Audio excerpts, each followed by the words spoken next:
En esta oportunidad vamos a tener la entrevista con el analista político Fernando López, donde hace un análisis de las elecciones tanto en Ecuador, Bolivia y Perú. Vamos a ver pasajes de este análisis que creo que es muy importante poder escucharlo. Un saludo a todo el país a través de la radio Casacho en Coca. Y nos encontramos en la ciudad de La Paz. Detrás está la feria de las Alacitas. Y bueno, queremos tomar la oportunidad para analizar un poco qué pasó en las elecciones del domingo 11 de abril, tanto en Bolivia, también hubo elecciones en Ecuador, en Perú. Y para ayudarnos a entender un poco más de este tema, estamos con un gran compañero, analista político, Fernando López Ariñez. Muy buenas noches. Y bueno, empezando con nuestro país, acá en Bolivia, parece, bueno, en los 4 departamentos donde hubo segunda vuelta, el MAS ya aceptó una derrota en esos 4 departamentos, pero las subnacionales en su totalidad, me parece que no ha sido una derrota para el MAS. ¿Cómo puedes ver la situación? Bueno, primero agradecerte, Oli, la invitación, también a la radio Causachuncoca. Bueno, obviamente hay distintas lecturas que se pueden hacer respecto a lo que pasó en las 2 fechas de las subnacionales.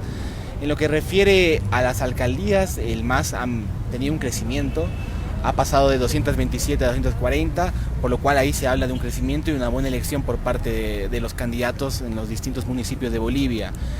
Por otra parte, tenemos lo que pasó en la gobernación, donde sí el MAS ha tenido un retroceso comparado al 2015, donde había obtenido 6 y ahora obtuvo 3, y que bueno, en estos 4 balotajes que hubo el pasado domingo, el MAS tuvo dificultades para poder llegar al votante, y también se fueron dando distintas cuestiones vinculadas a fracturas internas del MAS que generaron al final que candidatos que podían haber ido por el MAS y PSP vayan por otra sigla y terminen un poco restando ese gran porcentaje de votos que siempre tiene el MAS, y que obviamente han debilitado en esta elección. Eso lo hemos visto en Pando, lo hemos visto también en La Paz y otros lugares. Y otro dato interesante también para ver estas elecciones ha sido cómo se han compuesto las asambleas departamentales. Si uno solo seguía porque el MAS perdió 6 de las 9 gobernaciones, pero si uno ve cómo es la realidad de esos departamentos, vemos que en las asambleas el MAS tiene mayoría en casi la mayoría de las asambleas departamentales. Si vemos lo que pasó el día domingo, el MAS perdió la gobernación en Pando, en Chuquisaca y en La Paz, pero tiene mayoría en la asamblea departamental en La Paz, en Pando y en Chuquisaca, por lo cual estos actores que han ganado con un voto popular van a tener que sí o sí negociar y dialogar con el MAS, porque al final la gobernabilidad se da de esa manera. Y también vemos otra forma también de estas elecciones, lo que pasó en Santa Cruz. Yo creo que en estas elecciones hubo derrotas malas y buenas. ¿Por qué te digo eso? Porque si uno ve el papel que tuvo el MAS y PSP en Tarija y en Santa Cruz, 2 bastiones conservadores de la derecha, el MAS ha crecido mucho. El MAS, en lo que ves en municipios, es la principal fuerza tanto en Tarija como en Santa Cruz. En la asamblea no tiene la mayoría plena, pero sí está igual con el candidato de Creemos Camacho y también con Oscar Montes, por lo cual el MAS es un actor clave. Después podemos ver sí un retroceso en lugares como Pando, La Paz o Beni, donde sí el MAS había obtenido, sobre todo en Pando y Beni en 2015, las gobernaciones, pero que ahora sí hay un retroceso que bueno, genera una nueva oposición, que no es la oposición clásica de derecha radical, sino es una oposición que tiene muchas similitudes con el MAS, y habrá que ver cómo se da este diálogo entre el gobierno central. Bueno, Andrónico Rodríguez ha comentado que ha sido una pelea entre masistas en algunos lugares, ¿no?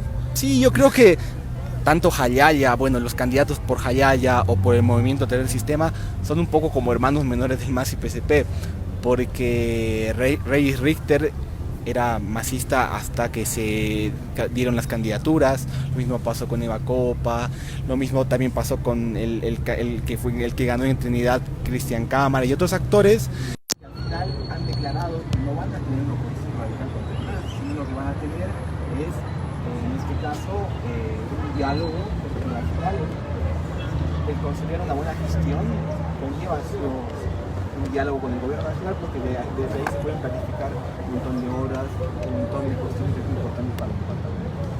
Sí, y bueno, también Ecuador se puede decir una derrota para la izquierda, pero luego de 4 años de persecución, de un terrible sufrimiento por parte de la izquierda chavista.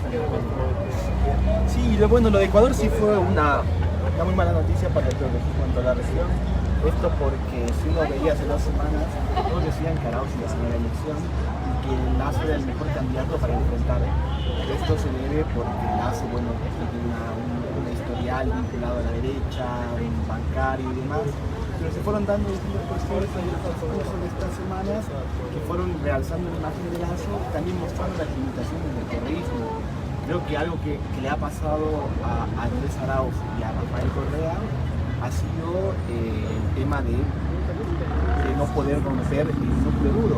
Ellos han hablado más al núcleo duro, pero no han podido lograr a esa población que se ha visto afectada por toda la campaña en contra que hubo contra Rafael Correa y el correísmo durante 4 años.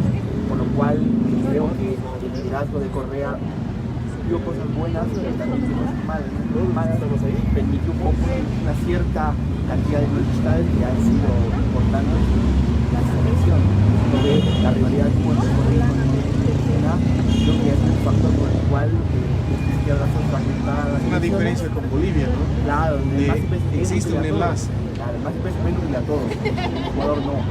Por lo cual la CONAIE tuvo su candidato, que fue Yanis Pérez, y después este candidato llamado votar nulo. Si uno ve los resultados, un buen porcentaje de nulos, no el total de los votantes de Yanis Pérez, pero uno ve que los que sí votaron a favor votaron por Lasso. Entonces fue mucho más fuerte el sentimiento anticorreísta que el sentimiento o que la idea antineoliberal. Y eso es preocupante porque es una cuestión que puede pasar en cualquiera de los países. Y creo que tanto Argentina como Bolivia lo han tenido muy bien, porque trazaron unidad por encima de cualquier cosa en las elecciones generales. Ahora obviamente al MAS le tocará hacer una reflexión sobre estas elecciones para plantearse un escenario de unidad en 2025 y 2026 cuando haya las próximas fechas de elecciones. Sí. Y bueno, Ecuador ha sido también 4 años de casi colapso económico por la presencia del Fondo Monetario Internacional. Bolivia en ese momento seguramente se siente con suerte que se ha expulsado de ese organismo. Bueno, sí, obviamente, si vemos todos los resultados que ha dado el Fondo Monetario en la región, todos han sido malos. No hay ningún resultado que se pueda decir que ha sido una operación exitosa del Fondo Monetario en la región, por lo cual, obviamente, como país debemos sentirnos tranquilos de que el Fondo Monetario no está controlando nuestras finanzas, porque ese control no solo conlleva recomendaciones, sino conlleva que se tomen ciertas medidas para que la economía gire en una cierta visión que para el Fondo Monetario es la correcta o la ideal. Por lo cual no existe una idea neutral sobre la economía, sino una bastante parcial y bueno, tiende a medidas que afectan al Estado, a una forma de visión y promueven una economía más neoliberal. En el caso de Ecuador, lamentablemente, yo creo que con Lasso se va a dar una continuidad porque Lenín Moreno allanó el camino con la idea del Fondo Monetario, por lo cual ahora a Lasso le tocará negociar con el Fondo Monetario las condiciones de la devolución del préstamo y todas las medidas que se tienen que aplicar que el Fondo Monetario las exige, por lo cual bueno, se ve un panorama complejo en Ecuador, donde otra vez será la resistencia popular, como pasó en 2019 con el estallido social, quien le ponga frenos a esta angurria de poder eliminar casi el rol del Estado en la región, que es tan importante, sobre todo en un contexto de pandemia. Sí, y bueno, otro país donde el neoliberalismo estaba bien implantado, de manera muy estable, era Perú, que ahora tiene un nuevo escenario político, un candidato de la izquierda medio populista, ¿no?, que está liderando las encuestas. Algo que hay que reconocer de lo que pasó en Perú, que es positivo, es que el balotaje no va a ser entre dos caras de la derecha. Esta vez va a ser entre Keiko Fujimori, lo más probable, y Castillo. Keiko Fujimori, hija de Alberto Fujimori, una figura clave en la instauración del neoliberalismo en Perú, y por otro lado Castillo, un dirigente sindical de una carrera política no muy larga, pero que ha logrado un poco aferrar ciertas ideas y lograr el apego de los votantes. Por lo cual, bueno, vamos a ver un choque de modelos, como ha pasado en Ecuador también, como ha pasado en Bolivia y en otras partes de la región, donde habrá que ver qué pasa, qué va a ser más importante para los peruanos.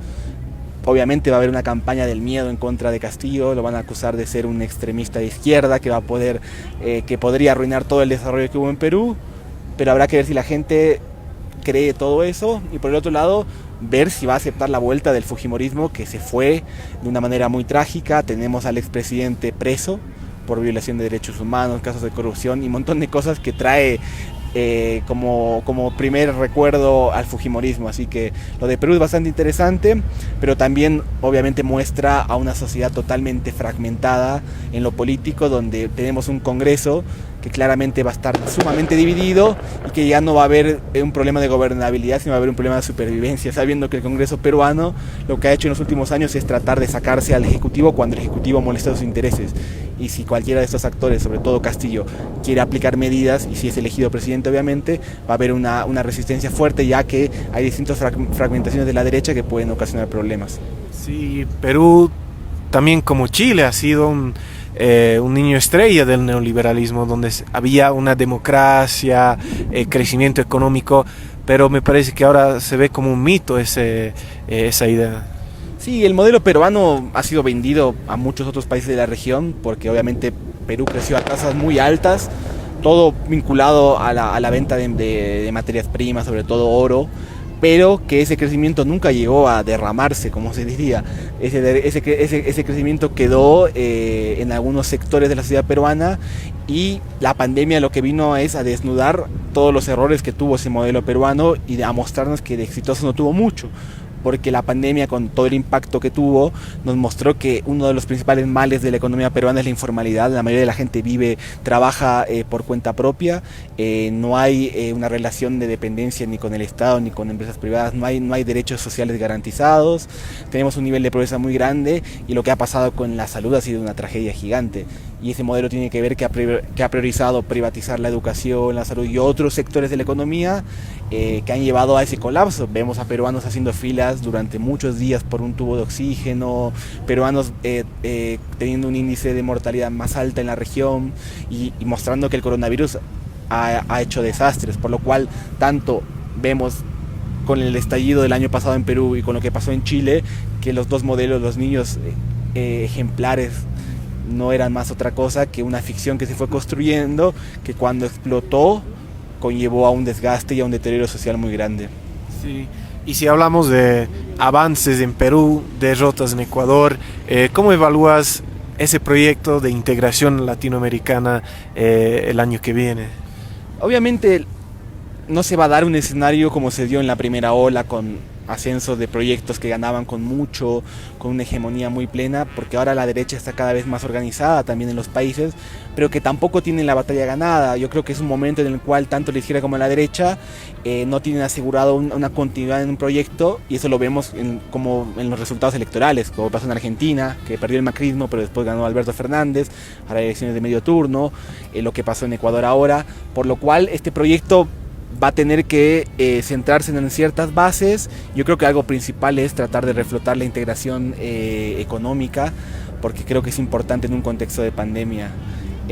Vemos ahora cómo la región se ha encontrado totalmente desmantelada en cuestión de organismos que puedan luchar por recursos, por plantear ciertos temas en la agenda internacional, el tema de las vacunas y todas esas cuestiones, por lo cual lo veo complejo, porque está muy fragmentado el panorama, donde hay ciertos actores que piensan de una manera y otros de otra, pero esperemos que puedan haber puntos en común que permitan un poco revivir a la CELAC, permitir que la comunidad andina tenga un rol mucho más importante, que el Mercosur vuelva a reflotar y que la UNASUR también pueda tener un rol diferente. Creo que la destrucción de organismos lo que nos conlleva es a un menor grado de integración y a un proceso de autodestrucción que para la región no es nada positivo.